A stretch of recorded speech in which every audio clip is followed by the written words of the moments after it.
আপনি কি জানেন জাপানে প্রায় প্রতি বছর হাজার হাজার লোক উধাও হয়ে যায়, তাও আবার নিজ ইচ্ছায়, মানে তারা টোটালি সোসাইটি থেকে একদম ভ্যানিশ হয়ে যায়।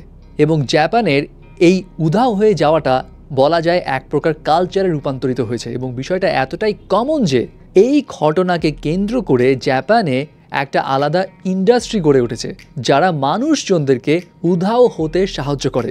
এবং ঘটনাটা আসলে কি, এই ডিটেলসগুলো জানলে আপনি নিজেও চমকে যাবেন। 2016 সালের এক রিপোর্টস বলে ওই বছর প্রায় 1 লাখের মতো জাপানিজ উধাও হয়ে গিয়েছিল।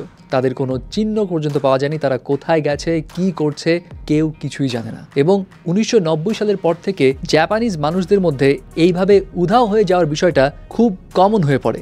ইনফ্যাক্ট এখনও প্রায় প্রতি বছর 40 থেকে 50 হাজার জাপানিজদের হারিয়ে যাওয়ার খবর প্রকাশ পায়। এবং এই বিষয়টা জাপানের বলা যায় একটা ডার্ক সিক্রেট, কারণ এটা জাপানে কমন কিন্তু কেউ এটা নিয়ে কোনো কথা বলে না। এবং জাপানের যারা নাগরিক তারা কিন্তু অনেকেই স্বেচ্ছায় উধাও হয়ে যায়। আর এই কারণে জাপানে একটা আলাদা ইন্ডাস্ট্রি গড়ে উঠেছে যাদেরকে বলা হয় নাইট মুভিং ইন্ডাস্ট্রি। এবং এই নাইট মুভিং ইন্ডাস্ট্রিতে কিছু কোম্পানিজ আছে যারা মানুষদেরকে উধাও হতে সাহায্য করে।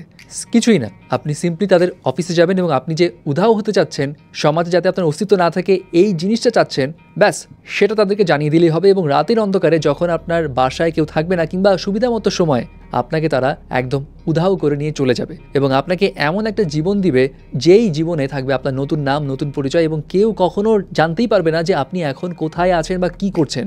এবং প্রকারভেদে এই উধাও হতে যাওয়ার জন্য প্রায় 400 থেকে 24,000 ডলার পর্যন্ত টাকা খরচ হতে পারে।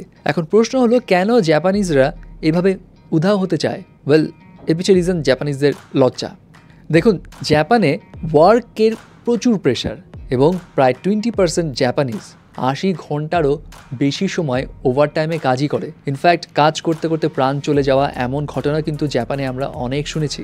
শর্ট ভ্যাকেশন, কাজের এত প্রেশার, এই সব কিছু মিলিয়ে জাপানিজ নাগরিকরা অনেকেই চাকরি করতে করতে হাঁপিয়ে যায়। কিন্তু জাপানে একটা বিষয় আছে, আপনি যদি কোম্পানি ছেড়ে চলে যান তাহলে বিষয়টা অনেক লজ্জাজনক। আর জাপানিজ নাগরিকরা লজ্জাকে অনেক ভয় পায়, তারা না খেয়ে থাকবে কিন্তু লজ্জাজনক পরিস্থিতিতে পড়বে এমনটা কখনো হতে দিবে না। এবং এই কারণেও অনেকে উধাও হতে চায় যাতে কেউ খুঁজেই তাদের না পায়।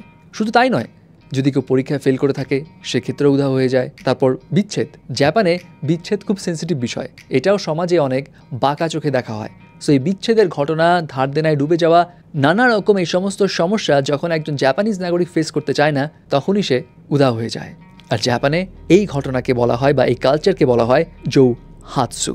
এখন প্রশ্ন হলো কেন পুলিশ কি তাদের খোঁজে না? ওয়েল, এখানেও একটা রুলস আছে। জাপানের নিয়ম হচ্ছে যে হারিয়ে গেছে তার সঙ্গে যদি কোনো অঘটন না ঘটে বা এমন কোনো কমপ্লেন যদি না আসে তাহলে সে হারানো ব্যক্তি নিয়ে তারা তদন্ত করতে পারবে না, কারণ জাপানে প্রাইভেসিটা খুবই সেন্সিটিভ একটা ইস্যু। যে হারিয়ে গেছে ওই ব্যক্তিরও কিন্তু প্রাইভেসির একটা বিষয় রয়েছে। সো জাপানিজ পুলিশ এই ক্ষেত্রে কখনোই ওই মিসিং পার্সনের প্রাইভেসি নষ্ট করবে না।